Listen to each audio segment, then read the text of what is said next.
Hi, congratulations on your new RV. We're really excited for you. Please make sure before you're signing that you bring the following items with you. If you're a cash buyer, please make sure that you bring a cashier's check, no personal checks at time of signing, or you may bring actual cash. If you're a finance customer, please make sure that you bring proof of insurance listing your specific lien holder. If you need that information, please call us ahead of time. Also, make sure that you bring all valid driver's license of all persons that will be listed on the title. If you have a trade that you're trading in with us, please make sure that you bring your 10-day payoff as well as your title and all persons who will be listed on the title of that trade. Arrive 30 minutes early before your appointment time so we can properly inspect your unit, and also make sure that you have the fridge on and running prior to arrival. If you have any questions, please feel free to give us a call at 810-686-0710. Thanks so much. Have a great day. Hey guys, this is Jeff at TradeWinds. I'm going to do your video walkthrough. Before I get started, just going to make a couple suggestions. One of them being paint and fab protection. The paint protection side of it is going to basically cover all your decals, any fading, anything like that. If anything, bubbles, decals start popping up, then they all get replaced for free. The fab protection part of it's going to be on the inside, so your couches, your flooring, your bedding, any scratches, stains, anything like that, that'll all be covered too. I think it adds a few dollars on your financing it every month. And then if you plan on keeping it for a long period of time, I definitely recommend the extended warranty. Alright, this is going to be part of your convenience pack. This is basically your water pressure regulator. Whatever hose you guys end up getting, I would recommend just keeping that connected to it. It's going to regulate the water pressure going through the lines to about 40-41 psi. This is going to be part of your hitching. This is a 30 amp adapter, that way you can plug into 110. This is the sewer hose I give you. It's not the best sewer hose in the world, I'm not going to lie. I would definitely recommend using your 10% on day of purchase and maybe purchase a different sewer hose. Keep this up for backup. Alright, this is going to be for your stabilizer jacks, which are right there, just for stabilizing, not for leveling. Basically level out in the front. You might have to back up onto some blocks, then bring the stabilizer jacks down, just onto the ground. And that's just 3/4 inch, so if you have a cordless drill, 3/4 inch bit, be a lot faster for you. This one right here, that's going to be for your power tongue jack. Just unscrew that, then you can still manually get it up and down with this. You have a brand new 24 interstate battery.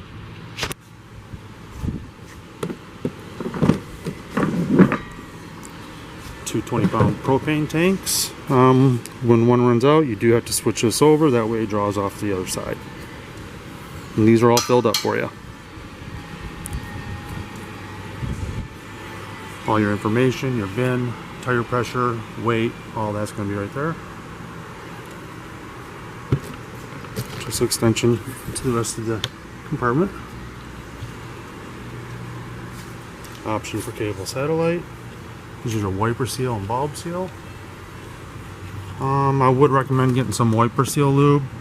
I usually lift behind this, spray some in there, spray it on the outside, and then run the slide in and out a few times. You want to make sure you do that a couple times a year at least. Same with getting on top of your roof. I would get up there and check all your seals, around all your vents. Just look for cracks and make sure there's no screws popping up. This can be your dump station. So that's where you're going to hook up your sewer hose. Other end goes into the ground. You have your black tank there on the left. Your gray on the right. I would recommend pulling the black first, then pull the gray. Just kind of cleans out that sewer hose.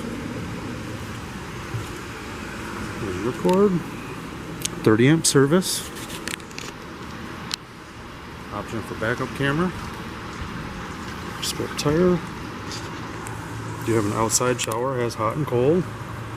It's going to be your city water connection, so if you're at the park, it has full hookup. That's where you'll hook up and you'll get water instantly. Otherwise, you'll have to fill up at the fill station. This is going to be your potable or fresh water. Strictly using the water pump off of that.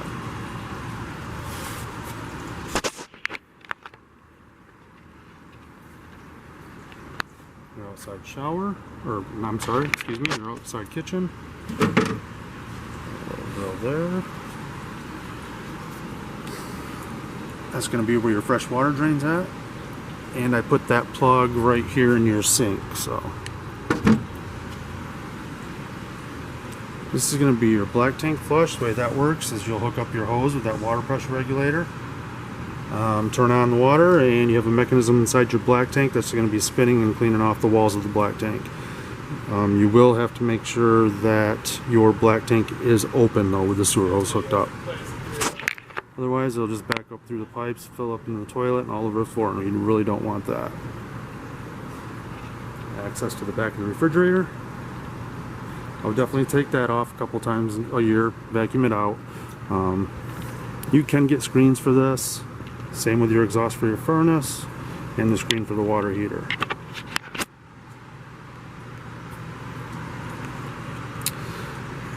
Now you want to hook up to your city water, but first you'd want to put this in, which is your anno rod. Screw it in tight. Which is that's an 1/1/16 socket. So after you put that in tight, turn on your water at your city water connection with that water pressure regulator. Open this valve up right here. Once I see water come out here, I know that it's filled and all the pressure's out of it. Then you can light it up, either from inside or outside right here on the electric side.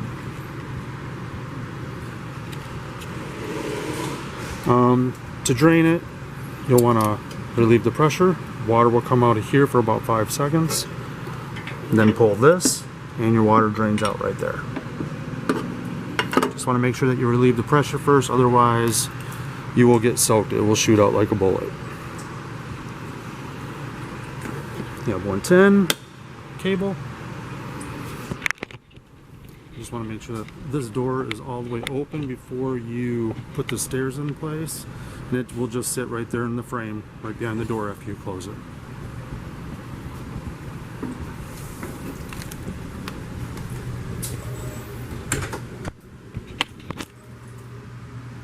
Right here's going to be your monitor panel.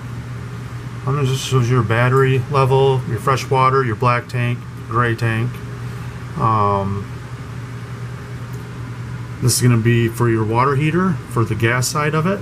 The electric side is going to be that button outside, which I just showed you. This is going to be for your water pump if you're dry camping, or if you're at a park that doesn't have full water hookup.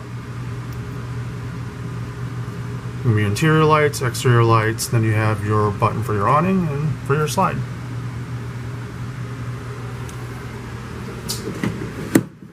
Have some 110 USB. This is going to be your carbon monoxide detector, and that does run strictly off a 12 volt. So if you're not using your trailer for a long period of time, I would definitely recommend disconnecting your battery in the front. That way you'll save this carbon monoxide detector's life as well. It'll let you know when it starts dying. That light will turn red, start beeping at you. So just highly recommend disconnecting the battery if you guys aren't going to be using it. Or make sure you just keep it plugged in. Whenever you're plugged in, you're always going to keep a charge to your battery. Whenever you're driving down the road, you're going to be keeping a charge to your battery. Radio is going to be DVD, CD, Bluetooth. It does have zones, 1 and 2. One's going to be for the inside, 2 for the outside. You have your fireplace. There's electric. Refrigerator. Or, I'm sorry, TV. With that, you do have an antenna booster, which is right there.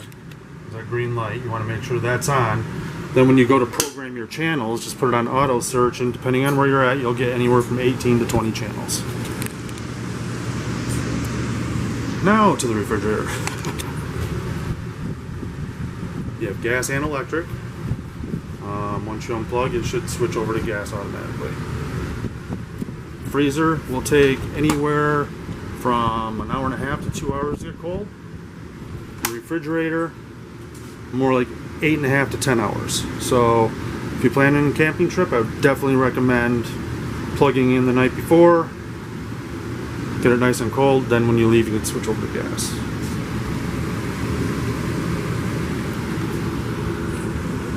You have your stovetop.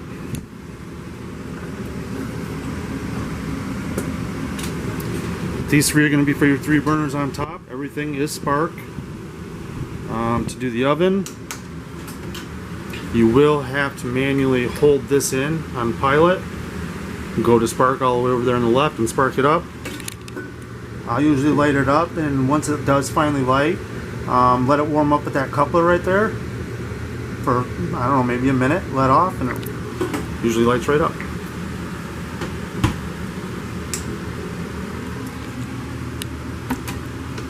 This is all your fuses and breakers. It looks like quite a few 15s and a couple 40s there. So I keep some of those on hand just to be on the safe side. When one of those fuses goes out, a red light does shine next to it, so it makes it super easy to know which one it is.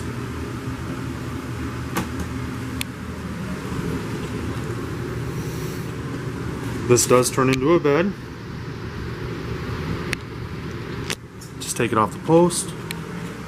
The table will rest right there on that wood piece on both sides, all the way around. Cushions will make up the rest of the mattress. Looks like you have another bed there, as well as the master. And the rear bunkhouse.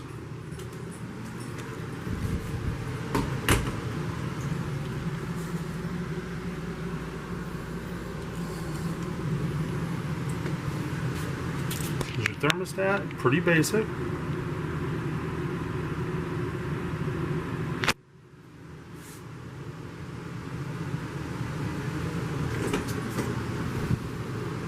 And your bathroom. And you do have a GFI plug in there, just like at home probably.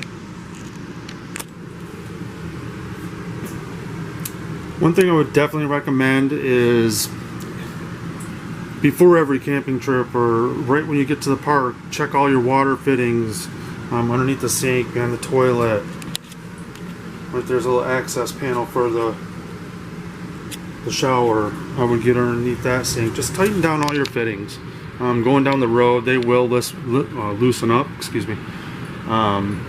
So I would just get in the habit of doing that maybe every single time. And then once you get home, you know, just kind of check them real quick again. Just don't want you to get water all over your floor. They will loosen up. Alright, well I think that's about it. Thanks for purchasing from TradeWinds, and have fun camping.